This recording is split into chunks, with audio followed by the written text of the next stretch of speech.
राधे राधे। आज से हम एक नया सीरीज का शुरुआत कर रहे हैं। ये है भक्ति के ऊपर, क्योंकि हमारी जो भी साधना है, जो भी हमारे जीवन का लक्ष्य है, उस लक्ष्य को प्राप्त किया जा सकता है केवल और केवल भक्ति के द्वारा। तो अगर हम भक्ति क्या है ये जानेंगे नहीं, तो कैसे उस रास्ते पे चल के हम अपने आराध्य भगवान को, अपने इष्ट को तथा अपने चरम लक्ष्य को प्राप्त करेंगे। तो ये भक्ति के इस सीरीज में जो भक्ति को जानने के लिए जो हमारा आधार बनेगा वो है नारद जी का नारद भक्ति दर्शन।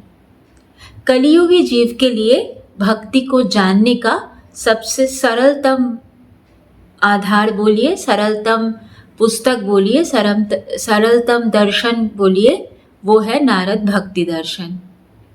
तो नारद भक्ति दर्शन के सहारे हम भक्ति के परिभाषा को जानने का प्रयास करेंगे। नारद जी ब्रह्मा जी के मानस पुत्र हैं। ऐसे तो नारद जी की दीक्षा ब्रह्मा जी से ही हुई है, लेकिन कुछ समय वो बद्रिकाश्रम में नर नारायण से भी ज्ञान की प्राप्ति किए हैं। नर संबंधित ज्ञान तथा नर नारायण द्वारा दिए गए ज्ञान को नार कहते हैं। जो इस ज्ञान का दान करते हैं उन्हें नारद कहा जाता है। जीव के अंतःकरण में जो अज्ञान है, नर के अंतःकरण में जो अज्ञान है, उसे नार कहते हैं। जो इस अज्ञान को दूर करते हैं उन्हें नारद कहा जाता है। हम जीवों के अंतःकरण में अंतर्यामी रूप में जो भगवान बैठे हैं उन्हें नार कहा जाता है। जो उस नार को जन जन के हृदय में स्थापित करते हैं उन्हें नारद कहा जाता है। नारद जी के पिता ने, ब्रह्मा जी ने नारद जी को एक बार कहा था कि कलियुग में जीव के लिए वेद पढ़ के, 18 पुराण के द्वारा, उपनिषद के द्वारा, रामायण महाभारत के द्वारा भक्ति को समझ पाना और भगवान को जान पाना करीब करीब असंभव है। तो उन्होंने कहा था कि वो जो भागवत है, जो भगवान नारायण ने उन्हें समझाया था, उस भागवत का वो सरल रूप में कलियुगी जीव में विस्तार करे।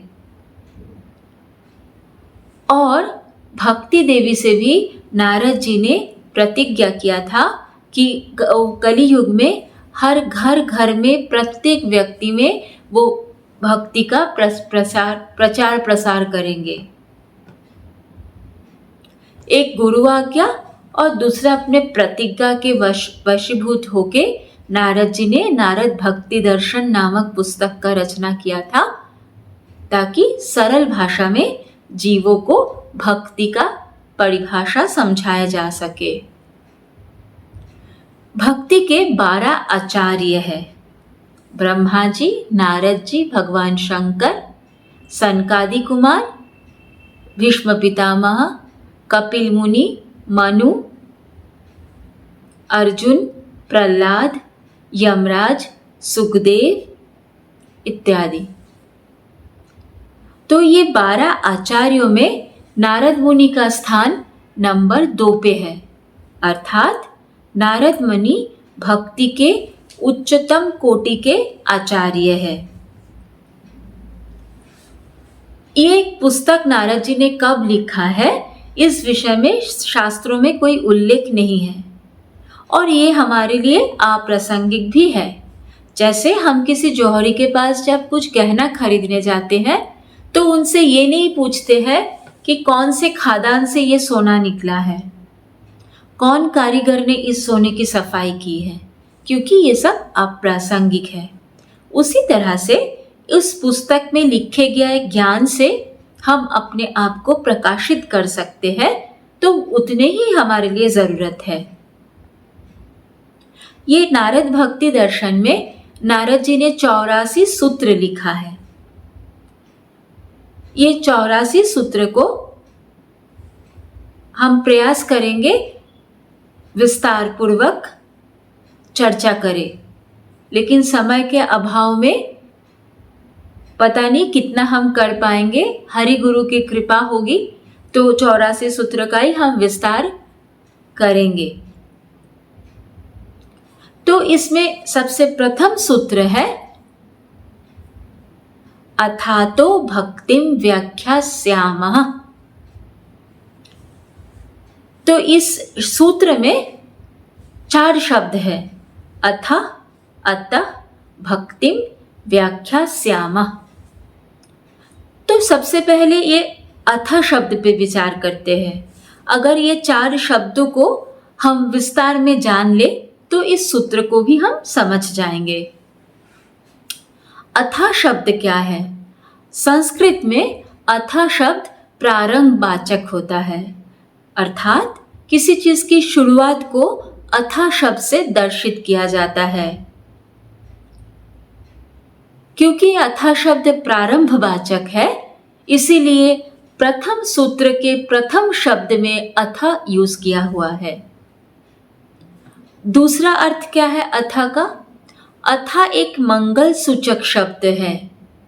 शास्त्रों में कहा गया है मंगलादीनी मंगल मध्यानि मंगल अंतानि शास्त्राणि प्रथयन्ते, अर्थात जिस पुस्तक के शुरू में मंगलाचरण हो, मध्य में मंगलाचरण हो और अंत में मंगलाचरण हो, वो पुस्तक या वो रचना शास्त्रीय दृष्टि से प्रामाणिक होता है और उस पुस्तक की या उस रचना की ख्याति भी होती है। तो नारद जी ने इसलिए प्रारंभ में मंगल सूचक शब्द का प्रयोग किया है। अब ये अथ शब्द मंगल सूचक क्यों है? देखिए, भगवान जिन्होंने ये सृष्टि की रचना की है, उस भगवान के नाभि में ही नभ है।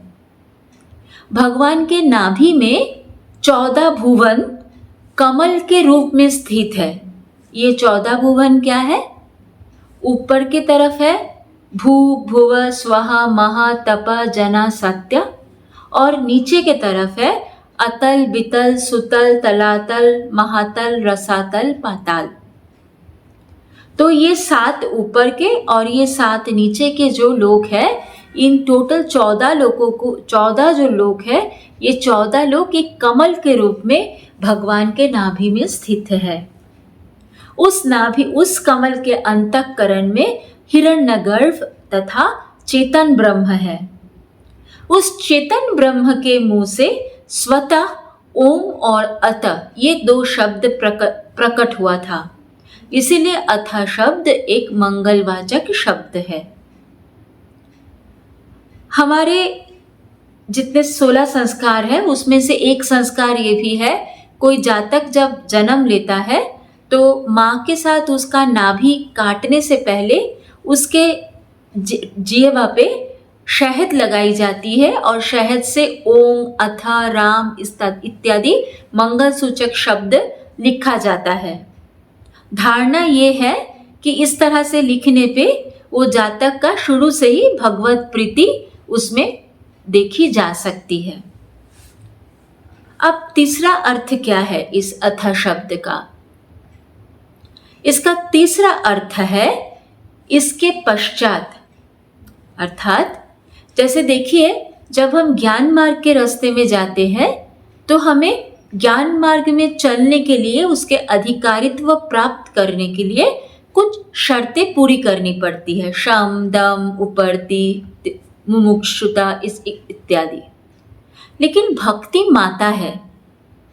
जैसे कोई बच्चा जब रोता है तो उसकी माँ ये नहीं देखती है कि बच्चा मेरा गंदा है तो उसको पहले साफ करेंगे तभी उसको दूध पिलाएंगे। कोई माँ ऐसे नहीं सोचती है।